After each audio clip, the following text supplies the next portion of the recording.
Breaking news చూస్తున్నాం. ఢిల్లీ పర్యటనలో ఉన్న తెలంగాణ ముఖ్యమంత్రి రేవంత్ రెడ్డి కేంద్ర మంత్రి రామ్మోహన్ నాయుడు కలిశారు. ఈ సందర్భంగా రాష్ట్రంలో కీలక విమానాశ్రయాల అభివృద్ధిపై సీఎం వివరించారు. వరంగల్ మామునూరు విమానాశ్రయానికి భూసేకరణ పూర్తయినందున ఇకపై అవసరమైన అభివృద్ధి పనులు వెంటనే చేపట్టాలని కేంద్ర మంత్రిని సీఎం కోరారు. అలాగే కొత్తగూడెం ఎయిర్పోర్టు కోసం పాల్వంచ ప్రాంతంలో స్థలం గుర్తించామని, అందుకు సంబంధించి ఓఎల్ఎస్ సర్వే, ఫిజిబిలిటీ స్టడీ నిర్వహించాలని వినతి పత్రం అందజేశారు.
మరొక బ్రేకింగ్ న్యూస్ చూస్తున్నాం. షేర్లింగంపల్లి నియోజకవర్గంలో పార్టీని మరింత బలోపేతం చేయాలని బీఆర్ఎస్ వర్కింగ్ ప్రెసిడెంట్ కేటీఆర్ పిలుపునిచ్చారు.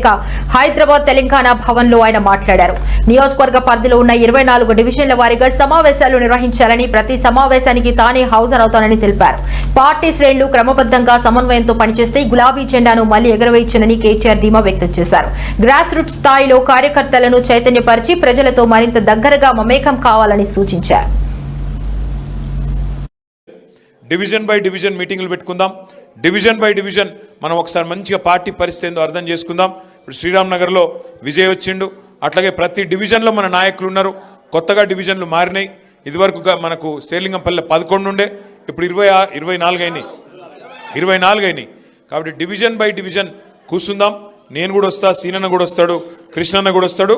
డివిజన్ బై డివిజన్ ఎమ్మెల్యే లేడని భయపడకుని మీకు కృష్ణారావు గారు ఉన్నారు, ఆయన అన్నిటికీ అండగుంటాడు. సీనన్ ఉన్నాడు, నేనున్నా, అందరం హైదరాబాద్నే ఉంటాం. మీరు ఎప్పుడు పిలిస్తే అప్పుడు ఊరికొస్తాం. కానీ ఒక్క మాట నేను ముగించే ముందు మీకు చెప్పేది, చదువుకున్న పిల్లలు, విజయ్ కుమార్ రెడ్డి లాంటి పిల్లలు ఇంకా ఎంతమంది ముంగటికొస్తే మనకు అంత లాభం జరుగుతుంది.